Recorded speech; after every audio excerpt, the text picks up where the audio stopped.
the Supreme Court of the United States is going to review an FTC firing. This is actually major. So we've actually reported on this.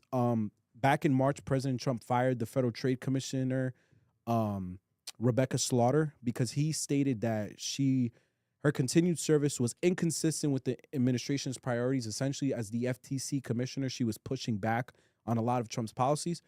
However, federal law, specifically the Federal Trades Act Committee of 1914, states that the president can only openly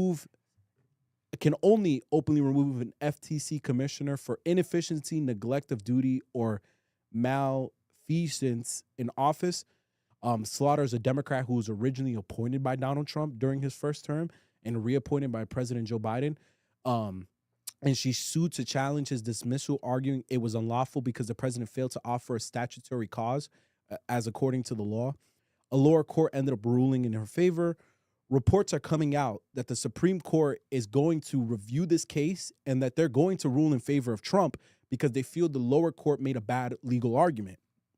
If the court reviews the ruling, the court could overturn a 1935 Supreme Court ruling called Humphrey's Executor versus the United States. This is something we previously reported on, which upheld these restrictions on the president's power to fire FTC members.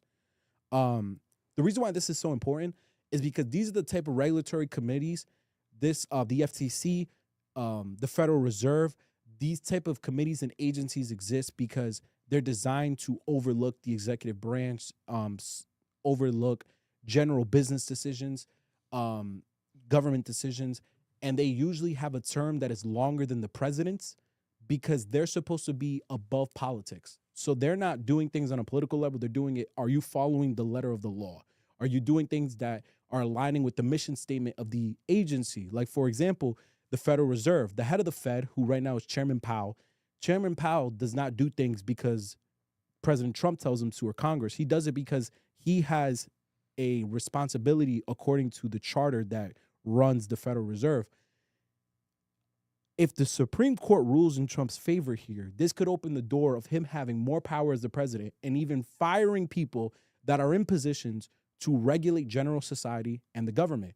My question to you guys is, hearing this, are you concerned with, the power that the president is getting? Do you feel like Donald Trump is getting more power? And do you think the Supreme Court is playing a role in that?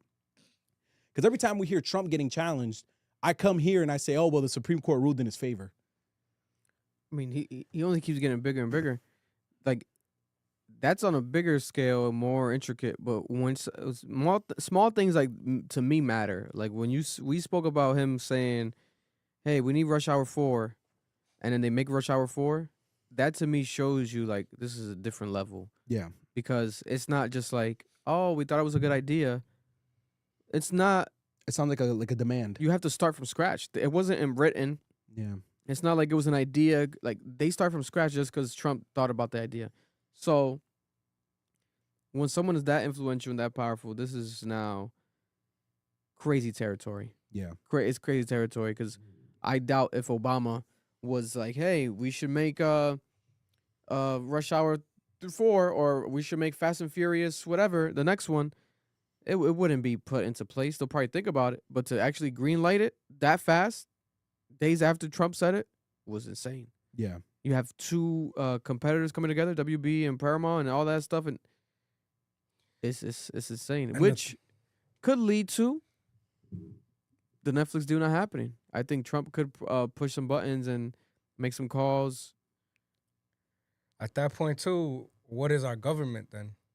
Yeah. Like, what's the point of having, all these pieces around that, makes these rules or makes these like say yes or no on a presidential like thing. Like if we're just gonna give him the power now to just do whatever he wants and whenever he can, then what's the point of all the government that the United States have? Like I thought that's what we stood on, is like, questioning the higher power and making sure that he's doing or they're doing what they're supposed to do for the people. Yeah.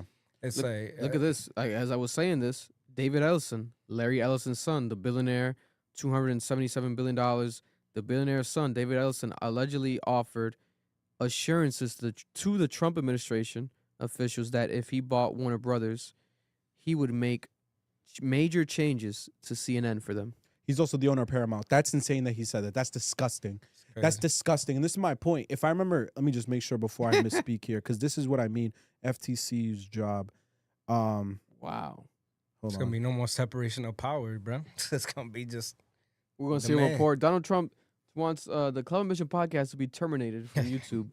He spoke to Susan, the YouTube CEO, on text. So Trump? So this is what I mean. Damn, Trump. The role of the FTC, which is the job that this woman was fired from, is to deal with acquisition between major companies. So they deal with antitrust laws and mergers. The fact that this guy's openly saying that after she was fired, like she was fired in March, she's challenging him in court, and now the Supreme Court's coming out and saying, well, we're going to rule in Trump because Trump was right in firing her. That means Trump now has control over a regulatory body that is now about to deal with a major case like the acquisition of Warner Brothers by either Paramount or Netflix. And what you're telling me is billionaires are openly saying that they're going to buy Donald Trump's favor in this situation to allow it to happen. And the Supreme Court's going to give him the ability to make the decision on this because he can pick and choose who sits on the committee. Like, this is the type of shit that scares me because it's like you guys are saying, this nigga has too much power. Like, we have lost an understanding of the check and balances. And the worst part about the presidency, and I always say this when I come in here, once you give these niggas power, they don't give it back. No. Once they get away with one thing, they're taking the whole fucking mile with them. It don't matter if it's Obama, it don't matter if it's Trump, Democrat or Republican, you give the executive branch any amount of authority, they're going to run with that authority. So super scary stuff. This is my